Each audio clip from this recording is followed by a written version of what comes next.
If you spit in other people's faces, which Americans are currently doing, what do you expect other people to do? Why would you blow your alliance system? That's beyond stupid. Trump can destroy the United States part in NATO. I assure you that Xi Jinping and Vladimir Putin do not spend their days golfing. With all this happening, we're going to have nuclear proliferation all over the place. If the United States' plan is to forcibly take Panama, Greenland, and Canada, it is imperialist. Should the Europeans stop supporting Netflix, YouTube? I'm not going to say should, that Europeans will. It's the B word, which Washington hasn't figured out. Will Russia attack Europe in the coming 2 years? Okay, no one knows. So there are events. I'm going to give you as many frameworks as I possibly can because I find them very useful. So I've given you the tactical, operational, and strategic. I think it's really useful for breaking down decision making and see that if you've got a bunch of operationally minded leaders, you can wind up in strategic mayhem, right?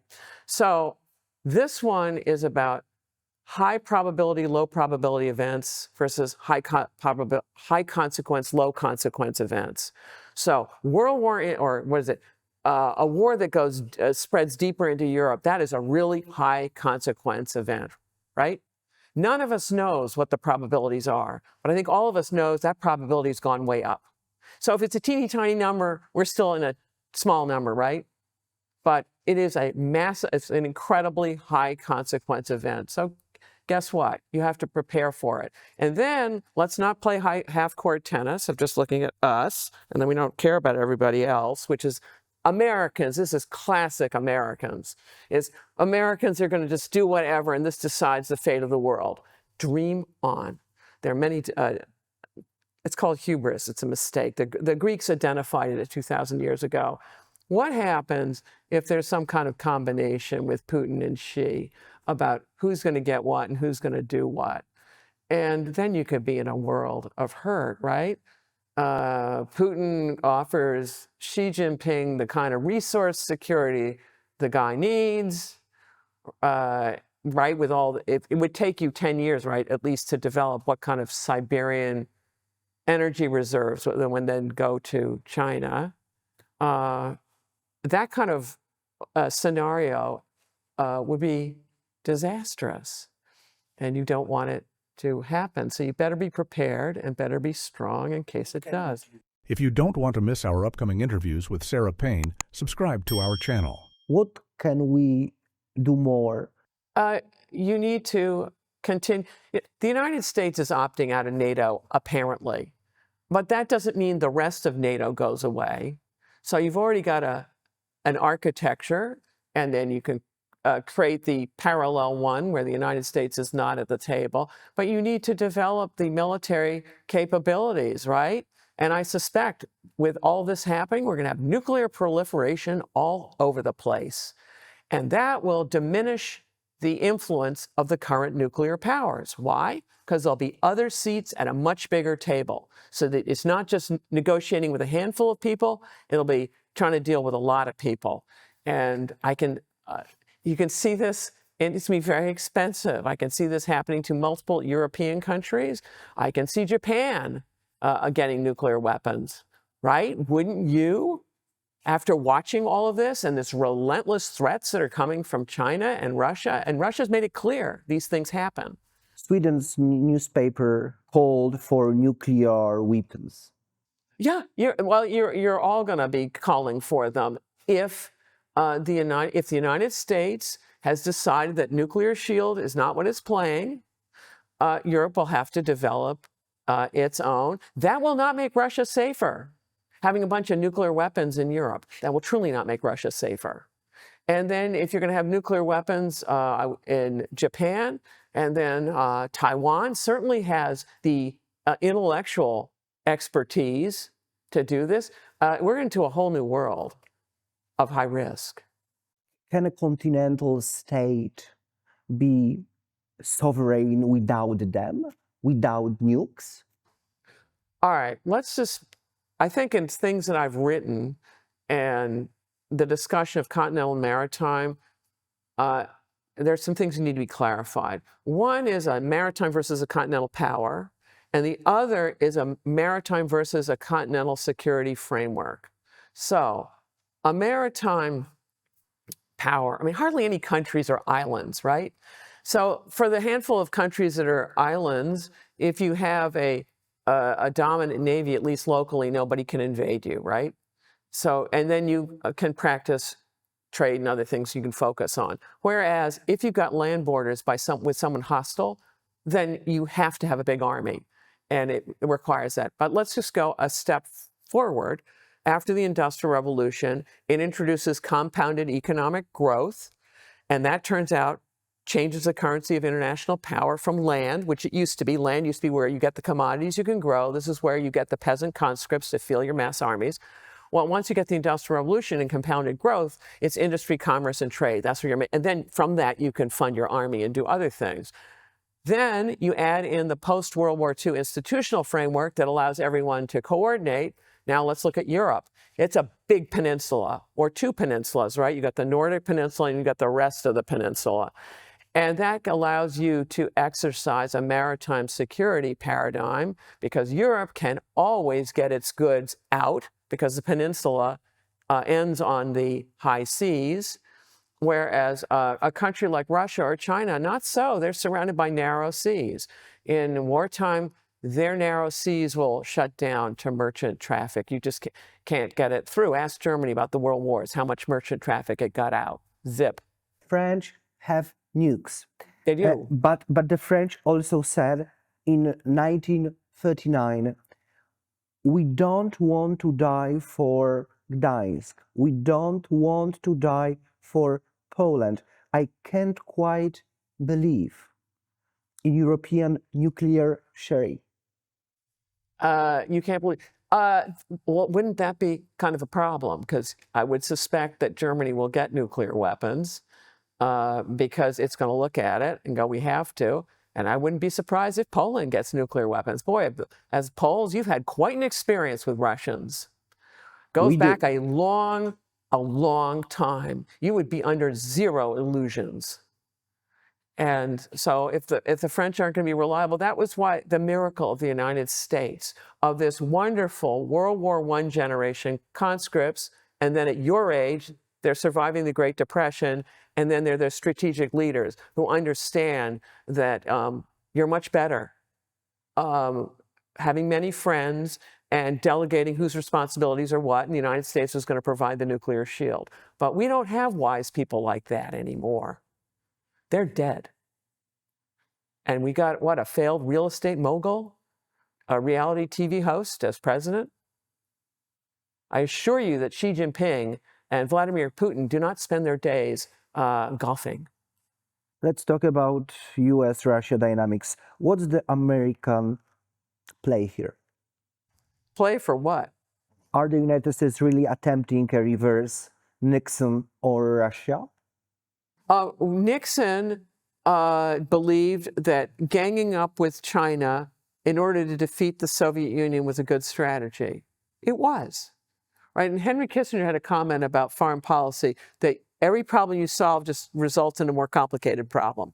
So overextending Russia militarily because it had to militarize its entire frontier with China, very long one with nuclear armed mechanized forces, while it's doing that all of Eastern Europe plus garrisoning the place, bankrupted the joint, right? They're just spending all their money on that.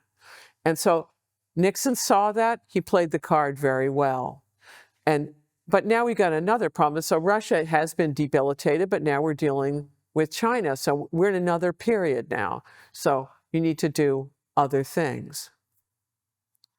But I don't see U.S. leaders currently thinking strategically. They're thinking operationally. It's how I personally stay in power, whether it's in the House of Representatives, the Senate, or the presidency. How do you understand that it's not strategical Because thinking? why would you blow your alliance system? That's beyond stupid.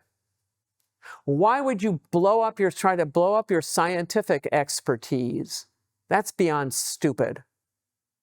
Think about how the United States did well in the Cold War. It was by being way ahead of the Soviets technologically and then denying them the technology. Shutting down research programs is not going to get you there.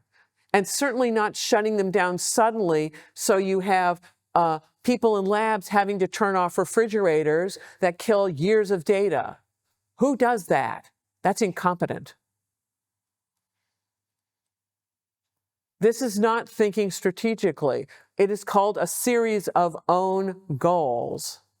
And then this big distraction is all this ice and stuff going on, which is terrible for the people who are on the receiving end of it. And meanwhile, we're not fixing our tax system. We're not fixing our burgeoning budget deficit. And how do you think you're going to fix that? Probably reducing or reallocating some of your expenses, and you're going to be raising taxes. How else are you going to do it? And they're not entertaining that solution. These are people who are thinking about me and me getting reelected. They're not thinking about their children. To create chaos. Yeah, yeah. It's a country in precipitous national decline, unless Americans rethink it. And the United States has had a number of crises in its history where what is best about us has pulled us together. Unclear, because nothing in this world is eternal. But the United States, when my childhood, I remember all of the Vietnam War vividly and all of the race riots. And I'm the age of Martin Luther King's children. I remember my mother was going off to civil rights demonstrations. I remember it, right? Did America fix what was wrong with America? Not everything, but it got better afterwards. But it's, isn't this the human condition? We have our ups and our downs. America's in a down right now. This is so sad. What are you talking about? It is, but I have great faith in your generation. If you think I like hitting the lecture circuit at my age, this is not my thing. I'm an introvert. I like reading books. I'm devoted to your generation. The rules-based order must survive because the alternative is a 1984 dystopian universe. It's not, it is unnecessary. And I will quote a wonderful professor of mine who I had a bazillion years ago. He was Karl Deutsch. He was a Jewish refugee from Czechoslovakia. I don't know exactly what year he came, but basically he'd gotten a scholarship, I think, to go to Harvard as the Anschluss and all the rest of it happened. So he escapes. And he becomes part of the really great generation of American political scientists, many of them Jewish refugees who escaped Hitler's maw, and they're essential for founding the field afterwards. And one of the last times I ever saw him was after I graduated, and he was saying, you know, if the forces of evil, the forces of good are greater than the forces of evil in this world. So this is a Jewish refugee who knows fully about the costs of things. But if the forces of evil were greater than the forces of good, we wouldn't be here. But there have been some really close calls, and we're in one. If you have time before you decamp back to Poland, go to the Museum of Fine Arts. I get it, it's not the Louvre, but it's a wonderful museum. And here you'll see the best of human beings. This beautiful artwork from across the globe. Human beings are wonderful, and but we've got to bring out the best in each other. And we got to put a lid on the people who are insisting on trying to bring out the worst and bring in the worst themselves. Back to Donald Trump. Look at all the pictures of him. He has the most angry face. You've seen it. And as you get old, your face hardens into who you are. That's why I'm asking you about do you recognize him as a psychopath? I'm not a psychiatrist. I know that. Well, yeah, it comes to mind. Tell me a psychopath has no empathy with anybody else? I have no idea. Apparently... Immoral, with no empathy. Yeah, he definitely has no empathy, and he definitely likes being mean, and he lies incessantly. He's abusive to women. I get all of that stuff. He also apparently has signs of dementia. I mean, I listen to his speeches. You've heard them. You can't follow it. Like, what's the trial? And then there's some question of whether he can read, of what the story is there. I mean, that's probably not true, right? Or he doesn't like reading much. That's never been a question about any U.S. president. Ronald Reagan used to bring huge dossiers with him when he tried to go to bed. People would hand him large things, and he would be reading them late into the night. Yeah, all U.S. presidents prior to this one have taken the job really seriously. You may disagree with what they're up to, and they took, yeah, all of them. Even Nixon, who was trying to subvert the system with Watergate. But his China policy was about winning the Cold War. That was about making things better for all of us. Winning the Cold War counts for the liberation of Poland. That made things dramatically better. So all U.S. presidents prior to this one, both parties, thought strategically, tried to make things better for the United States in a dead end? This is a dead end, yeah. Yeah, it is. I've told you, if Americans keep following this road, it's precipitous decline, and then this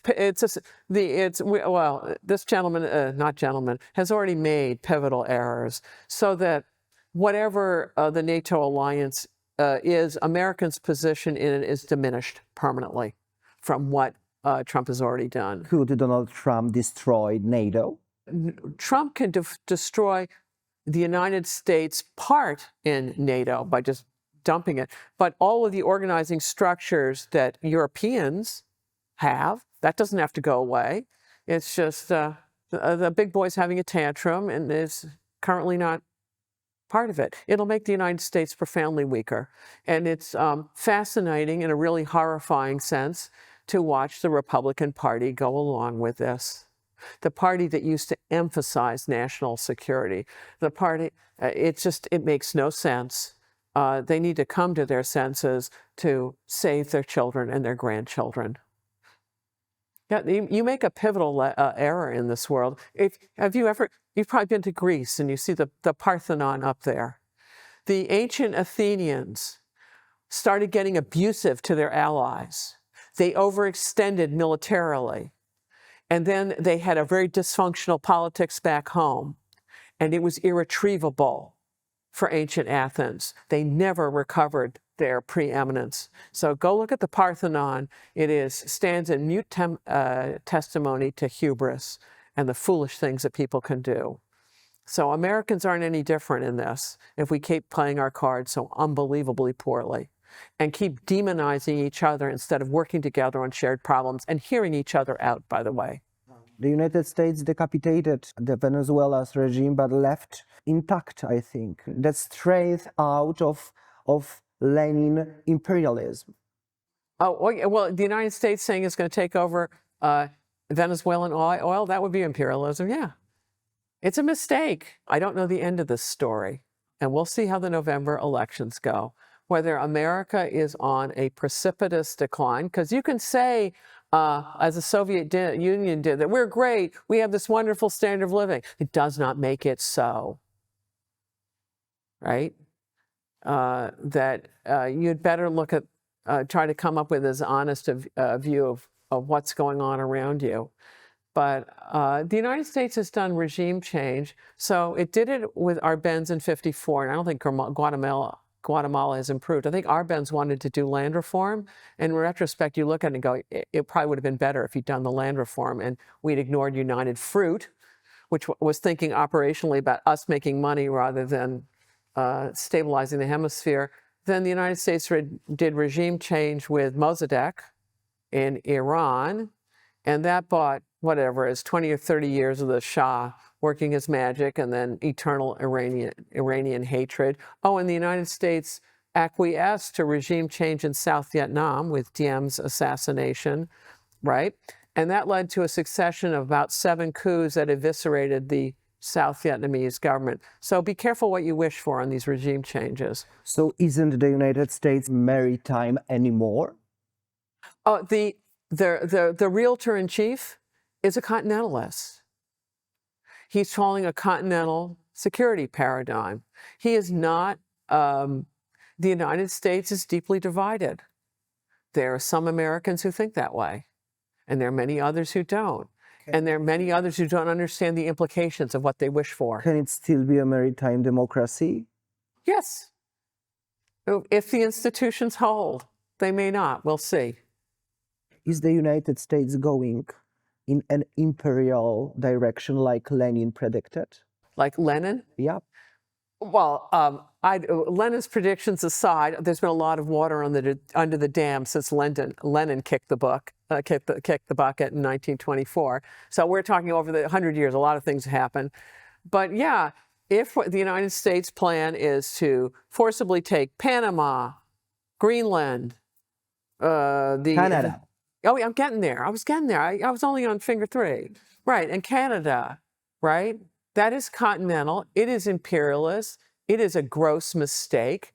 And then what's hilarious about Americans who talk about freedom, what? Taking other people's property is somehow a mark of liberty?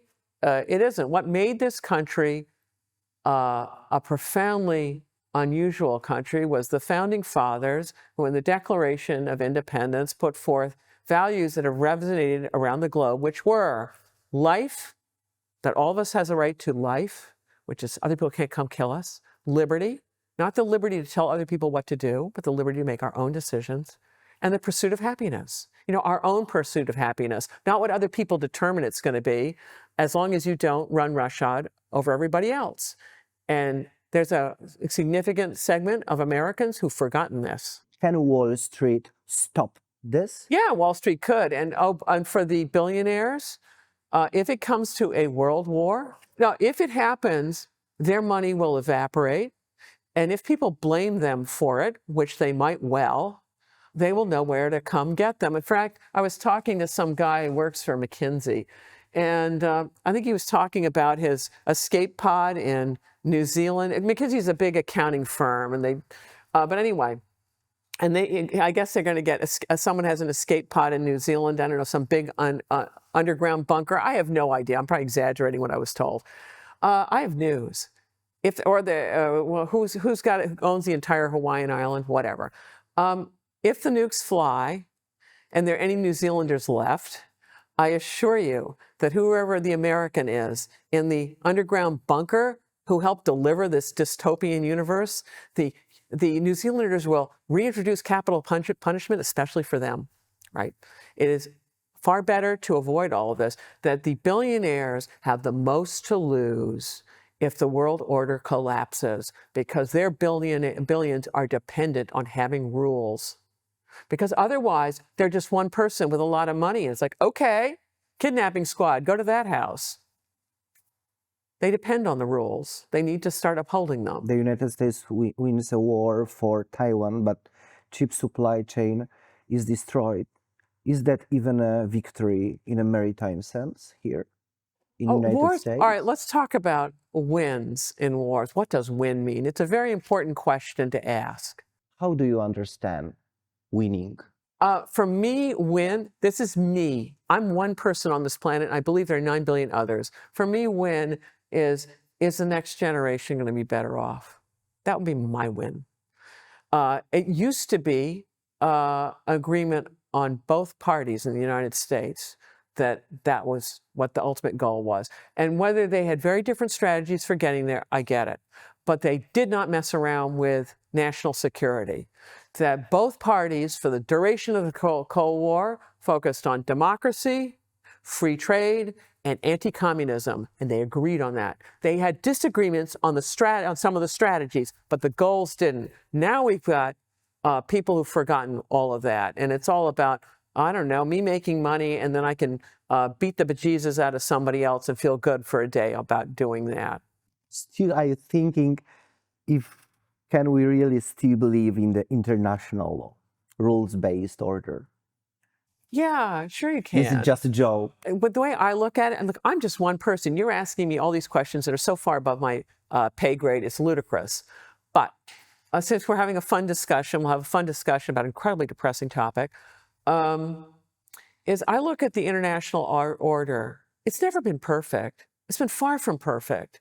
But it's like gossamer, that you it's like a spider's web, that the spider weaves this tiny web and each generation leaves some more of it. And then there are profoundly negative people like Hitler that tear through a lot of it, but then other generations bind it up and build more and more. And actually Spiderweb is together is very powerful.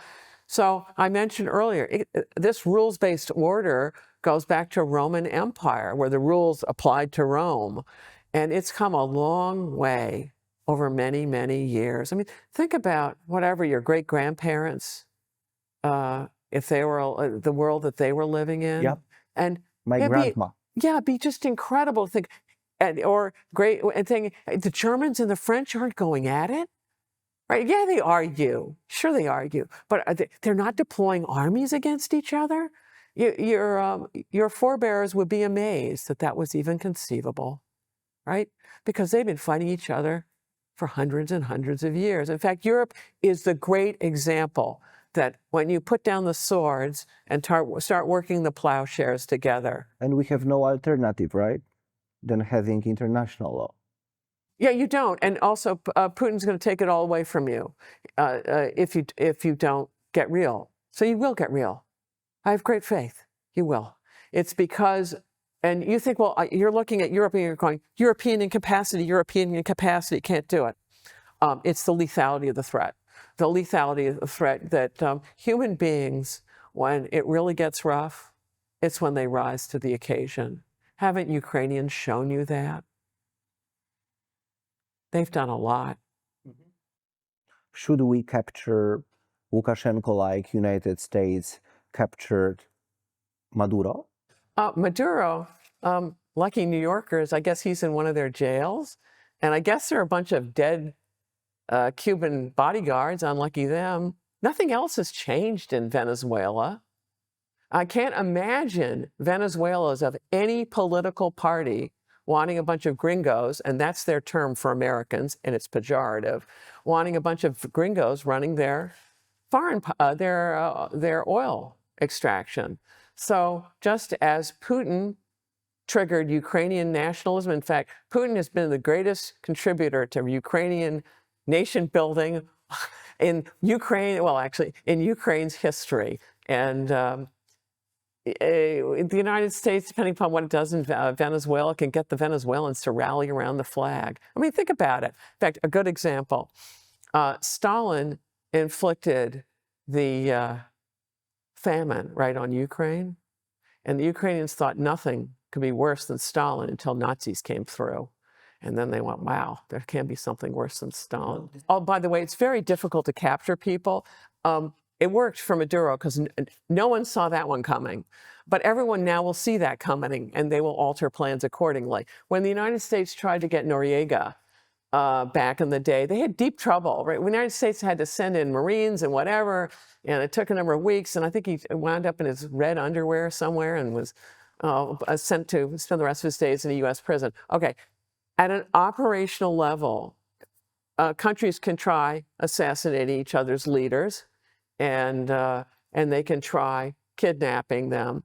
But at the strategic level, it yields a lawless world order where everybody's doing this. It won't be a one-off. It'll be an everywhere. And then all of a sudden, world leaders will start having to worry about their families. Before, it wasn't a problem that your children might be capped because no one was doing that to each other's children, right? No American was trying to cap Brezhnev's children or vice versa. Well, then you're into the law of the jungle if we're all going to go assassinate each other's leaders. So it's a problem. And you can see your question it shows the unwinding of the rules-based order. It's a mistake. Don't you think that international law is over? No. No. Law of jungle. Let's go way back in time. Human beings have had real ups and downs, but I think it's the Romans, and you talk to an ancient historian who actually knows something, unlike me. They come up with a Roman law, and Roman law is at the basis of much of European law. The idea is they were going to run the empire using legal systems, at least in part. And then fast forward, human beings have many ups and downs, but then the founding fathers of international law our Dutch Republic, Hugo Grotius, right? He's, what is he, 16th, 17th, 16th century or something? And he writes Mare Liberum, which is freedom of the seas, because the Dutch want to trade in safety. So you want to not have people pirating. This is a major development of international law. And it's been a slow, long haul.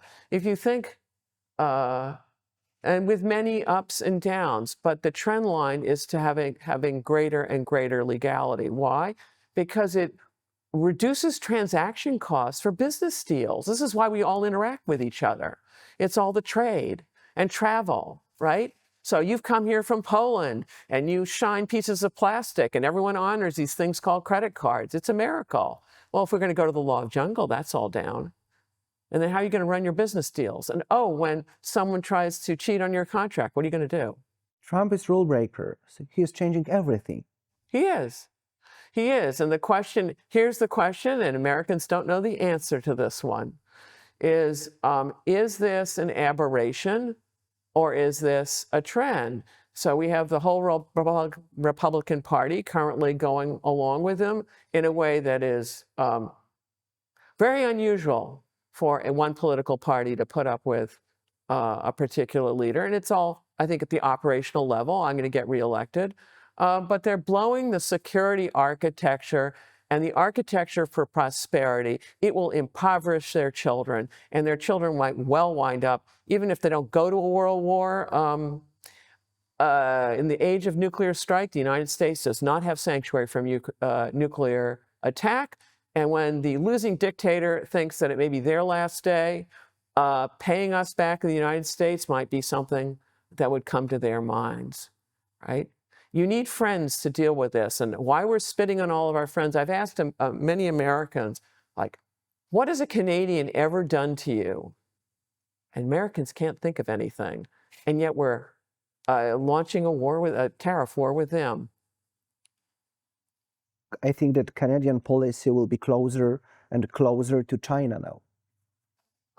They're going to have to play a game with China, but it's also going to be closer and closer to Europe. And the democracies need to stick together. If the democracies stick together, there are a lot of them. And think about the places that are truly prosperous. China has a big economy, but it has a lousy per capita or a lousy per capita standard of living. It and Russia are roughly equivalent per capita standards of living. So China's made enormous progress, but its likelihood of having those double-digit growth rates, that's over. So the really prosperous places are the democracies. And there's a reason. You're respecting each other's freedoms and you're allowing people to follow their dreams and come up with new businesses and new enterprises. And if you think about the tech billionaires in the United States who've forgotten this, they've forgotten when they were young and didn't have much, that these legal systems protected them and allowed them to rise. And throwing over the chessboard will not help them. Qing mandarins modernized the army as a dynasty rooted. Europe does the same as the far right erases. Consideration or last gasp? So the Qing dynasty or Manchus, they represent about 2% of the population. They had ridden to power on their horses, cavalry. And that was gone. The last emperor who was riding at the head of the armies was in the 18th century. And after that, they're no longer doing it. And the Qing also are facing debilitating problems where their population has reached the limits to growth, or the ability to feed themselves. And so because they got too much population and they haven't figured it, the green revolution, right, of agriculture is long away. It causes all kinds of environmental problems and poverty, and then you get a whole series of civil wars during the 19th century. And these civil wars kill more Chinese than all people died in World War II. And this is just within a country. You're talking about tens of millions of people dying in China. So that's going on in the 19th century. And then you have the opium on top of it, which is the Qing, the Manchus become they develop a real taste for opium. So That means the dynasty isn't having children and not thinking clearly, and they're Praetorian Guard or a bunch of opium addicts incapable of protecting the dynasty. So Japan defeats them in the First Sino-Japanese War, 1894-95, and the Chinese think, wow, we got to do a Meiji restoration. We need to westernize our institutions the way that Japan did. So one of the things they do is unify their military. Well, previous Qing military leaders knew the reason you didn't do that is because they're only 2%. If you have a unified military, game number one is going to be overthrowing the Manchus, which is what happens. They create this is where you get the 1911 revolution. So I don't know how the Qing stuff fits with the European stuff. What should be European Union's grand strategy today? Institution building of all kinds. Institution building? Yeah. All right, let's talk about what institutions are. So without institutions, there's a you and there's a me, and great. Okay, what are you going to do? What are institutions? They're groups of people. You associate them with buildings, but buildings don't mean very much, right? We're in a rented space right now. What does this building mean? I mean, it's got heat on, which is good, and electricity. But you're thinking, what's an institution? It's about getting a bunch of people together, presumably with some shared expertise on whatever the institution is, and then they are cooperating with each other to come up with some kind of group project solution. And if you look at, let's talk about the pre-institutionalized states. Those would be monarchies, right? Let's think of the Romanovs. They were really uninstitutionalized. How are they running? It's one family, and then they have a bazillion first cousins, right? Because everyone's having lots of kids. And then the Romanovs take the first cousins, and outsiders are saying, oh, why are all these incompetent royal people here? Well, it's because that's how the mafia family's running stuff. You put all the first cousins in all the different ministries and elsewhere, and they're reporting back to Uncle Who's-he-what's-he, who's the czar. Well, that system was absolutely inadequate to dealing with World War I. And the societies, and Japan is a real proof about building institutions. The Meiji generation, they're looking at China being destroyed in the Opium Wars, and they send fact-finding missions to Europe and the United States. They spend a year there studying different things, and they go, you know, we don't like the culture of these people at all, but they have a really clever way of organizing themselves. They have a point about having a parliament where you can discuss different things, and having a cabinet, and having a constitution that sort of lays things out, and having higher education, and studying westernized subjects, and having a legal system with commercial law and all these things. So they westernized all sorts of things, and it transformed Japan into a great power. Because this is how human beings become powerful, is how they organize themselves, institutions. Now, institutions need to be constantly maintained, like your house. If you do no maintenance on the house, the roof collapses. Let me shift the lens. The main institutions of United States empire weren't military bases.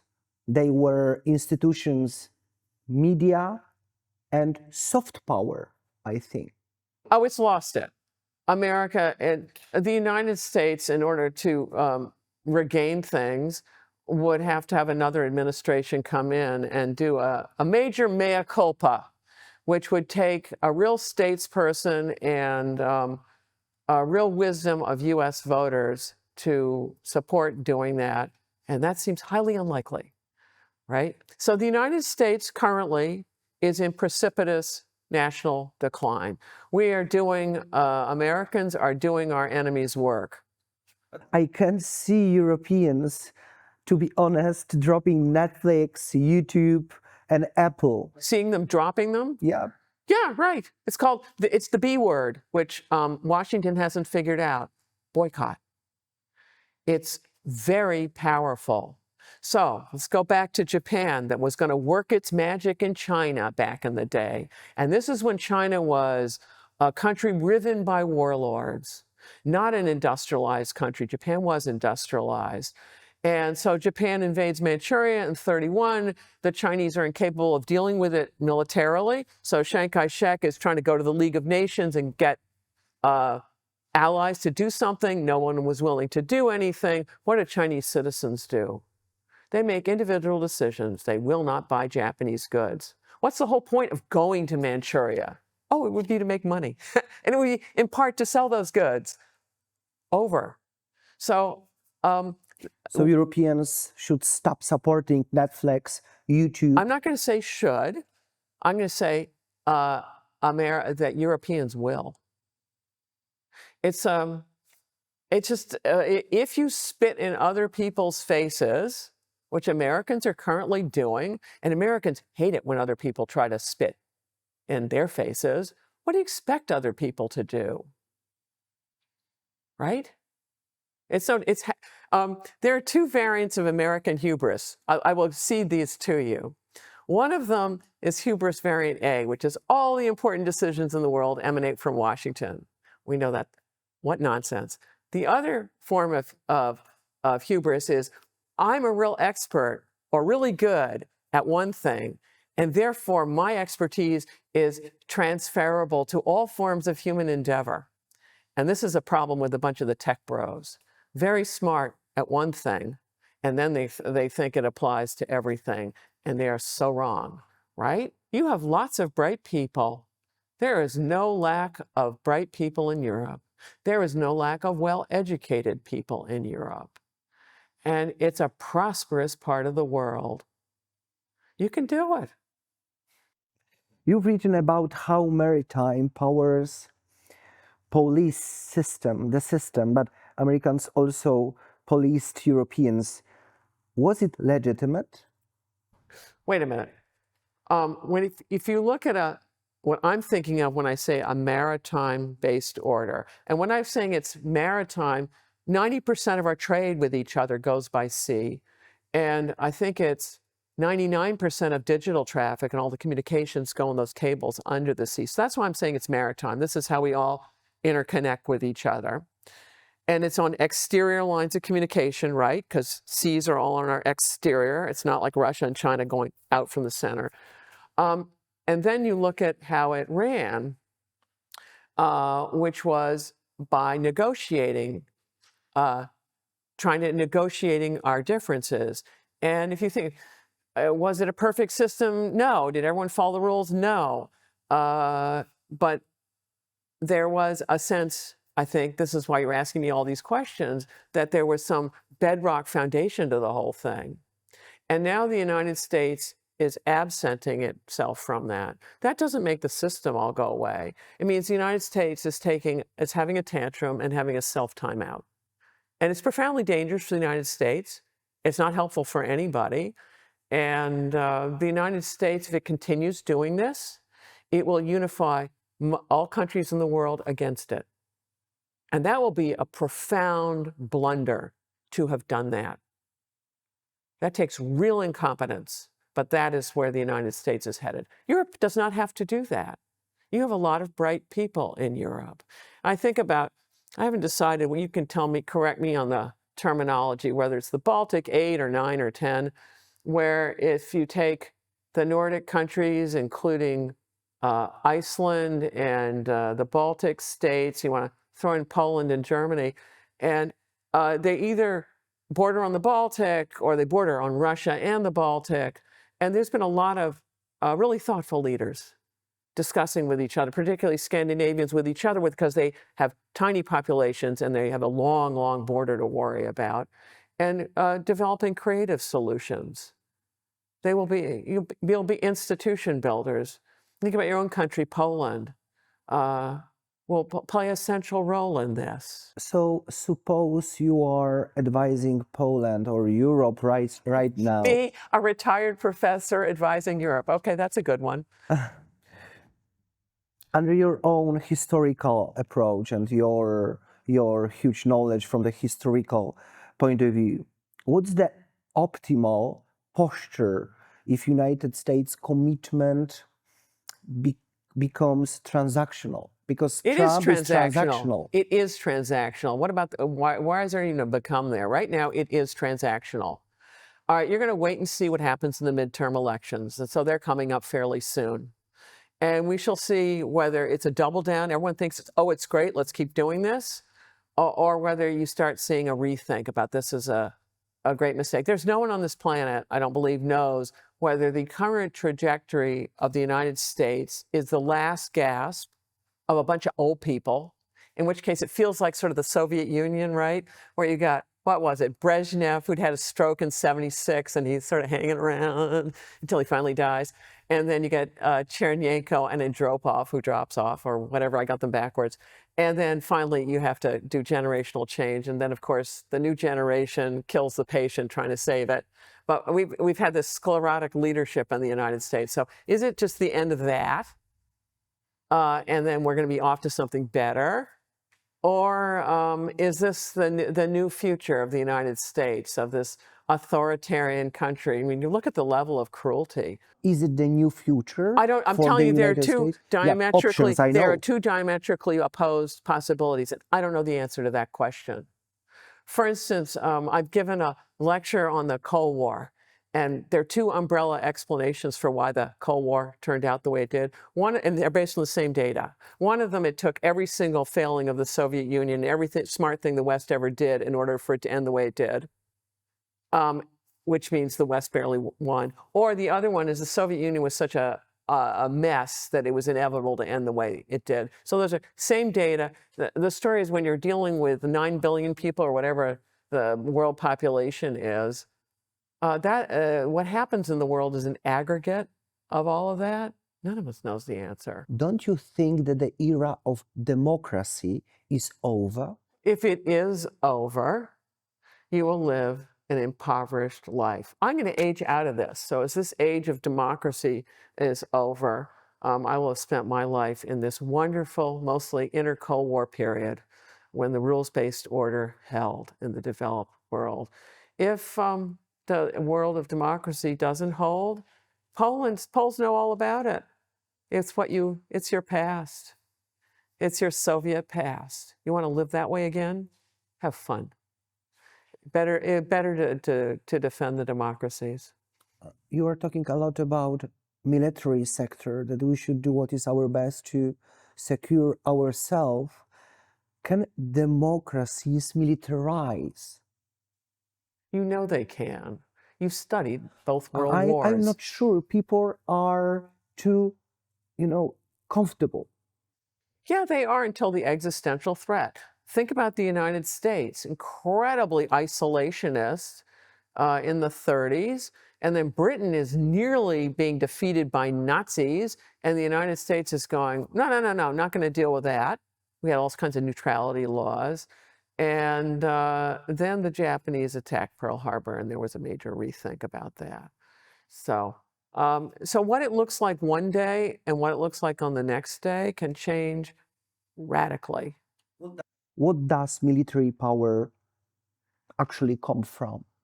Military power come from? You better ask the Ukrainians about that one. They would give you a nice long list. No, it's a question about the economic foundation of power. Oh God, yeah, there's a huge one. And if you get onto manufacturing bases, that's what the United States is missing right now. It's lost. It's apparently been dying off since the 1980s.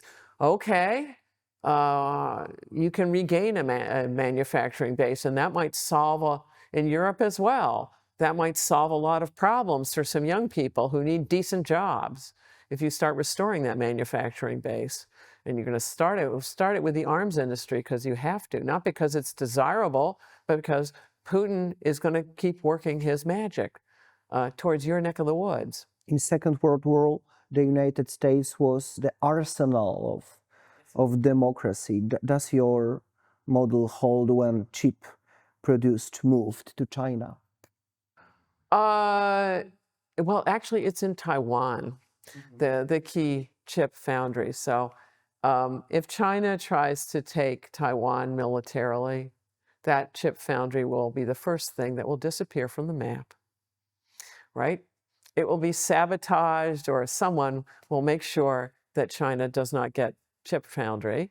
And also then there's a question of what's important about that chip foundry, and this goes back to institutions, right? That institution is a business, right? They are in the shared objective of creating these chip foundries, and they've got a certain business model. That's all part of that institution. Okay, what makes that run? all the people there, right? Well, if you invade Taiwan, you will find that you don't have that group of people working in that way ever again. And what is it, the children's story about the goose that laid the golden egg? I don't know whether in Poland you have that one too, where if there's this goose that lays the golden egg, and of course, if you kill the goose, no more golden eggs, right? By the way, is the United States ready to surrender Taiwan?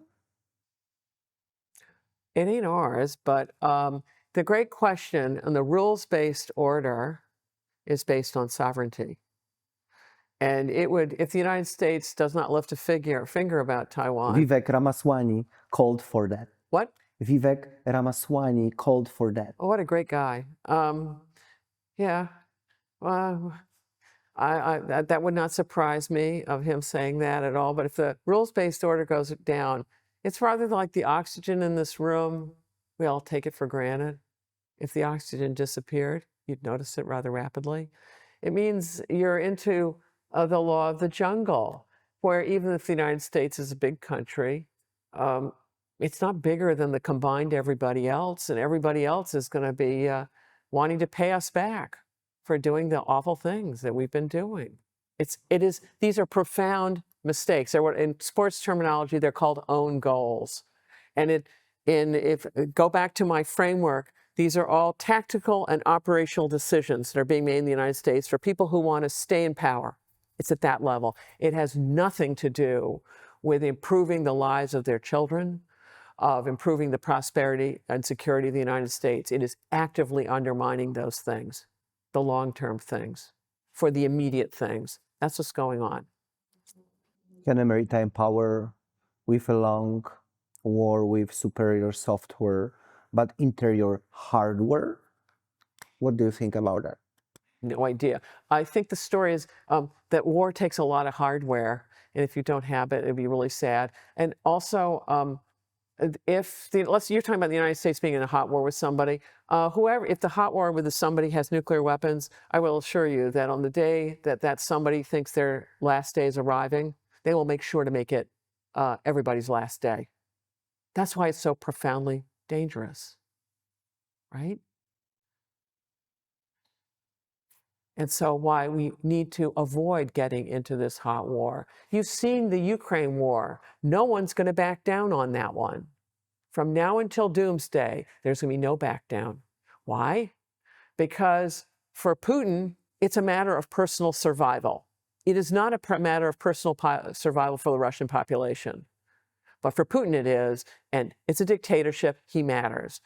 In Ukraine, sure, it's a matter for personal survival for Zelensky, but it's also a matter of personal survival for the entire Ukrainian population.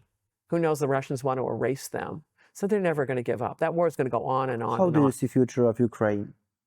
Part of Europe that Russia will eventually lose. Putin will die. We're all going to die, right? Putin's... Probably they have, the next Putin there. Yeah, but here's the problem with dictatorships. So you're all down on democracies. Democracies are wonderful. Here. No, democracies in general are wonderful. Why? Because human beings don't like to reassess and admit they're wrong. But if you have multi-parties, when one party's in power too long and is totally wrong, they lose an election. And the next party reassesses. The reassessment is called the election. And so you don't double down on bad decisions. Dictators always double down on bad decisions, right?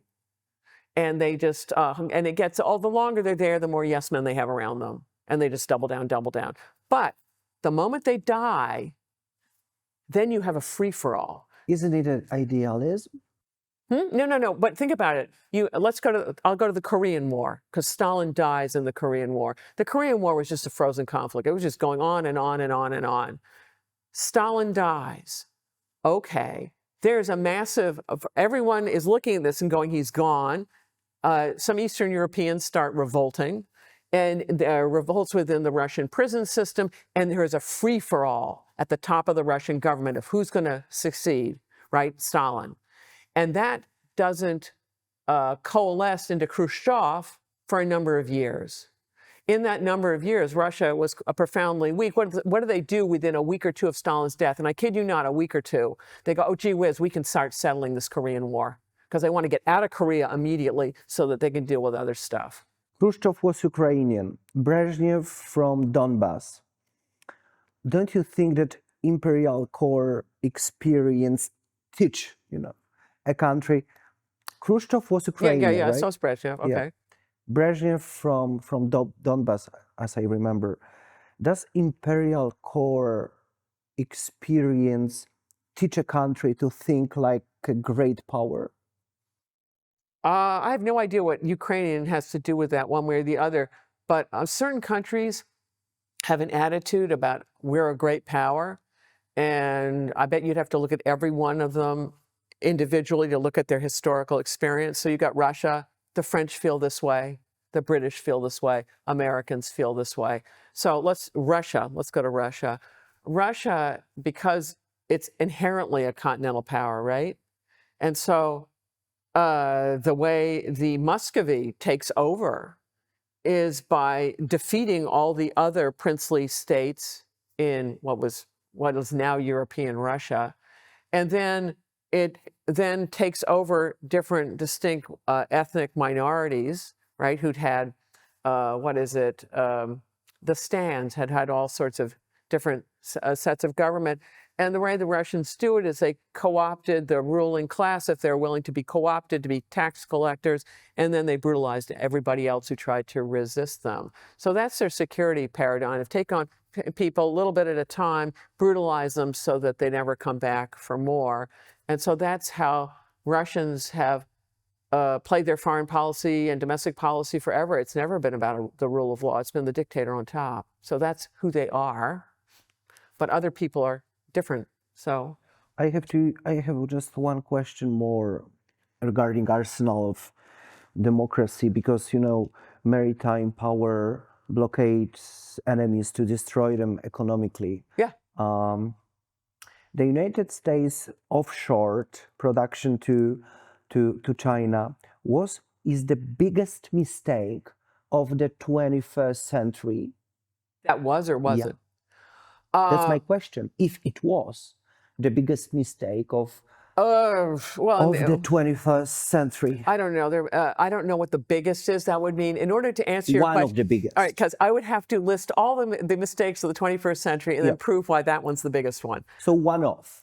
I think, in retrospect, people say it was a terrible mistake at the time, and then you can make a parallel argument about Angela Merkel, right, and her energy policy vis-a-vis Russia. It's a parallel of, hey, invite them in, they'll play nicely because everybody's making money. It's a parallel argument. I think the only way you can confirm that is absolutely untrue is to try it and do it, and then you have the political will to counter it. Anyway, that's water over the dam. But you never have definitive evidence about these things until they actually happen. And so that's how all of that happened. But on your blockade business, back in the day, before they had nuclear precision strike that can get all of us, you could go around and do blockades if you're a maritime power and no one could hit you at home, but they can now. So your solution these days is economic sanctions. They have the same effect, which is that I won't buy any of your stuff, nor will I sell you any of my stuff. And none of my friends will either. So, and then if you look at that, it's a long-term strategy. It's back to advice for Europe and stuff. Sanctions are great. Sanctions are great? Yeah, let me explain why. It does not make people change course, right? You sanction China, they're going to do their own thing. What it does is it's like chemotherapy. If you're shaving 2% growth from a country every year because of the trade that's denied them or the technology, the compounding effects over several generations of the difference between North and South Korea. That's how it ends up. And so what you're doing is by shrinking. When I look at Russia now, I don't think it works. Russians are on their way to becoming North Koreans. It'll take several generations. But if they're getting poorer and poorer, and if your friends are not sanctioned and you're compounding growth, the difference between the two of you is ever larger. And that puts time on your side. Is it perfect? Does it solve the problem? No. A lot of problems with human beings cannot be solved. They have to be managed. Right? You're going to solve Russia? You're never going to solve Russia. Russia's full of Russians. They have their own views of things. You're not going to change their views. If the United States tries to blockade China, does the United States end up blocking itself? Well, the problem with all of this is it's wealth reducing, even for the one who's imposing the sanctions. If you want to maximize wealth, it's the rules-based order. That's the cheap way of doing things. It's you send your diplomats and your lawyers and you hash things out to come up with a good enough compromise. The moment when you're going to start doing the gunboat diplomacy and sending in the troops, you're into a negative sum world where you're destroying things so that whoever wins is going to get less than what the loser lost. I mean, look at it. If Russia keeps Donbass, it's like a smoking ruins. So all they do is destroy wealth. You've seen it in real time, how the Continental paradigm works. It just destroys wealth rapidly.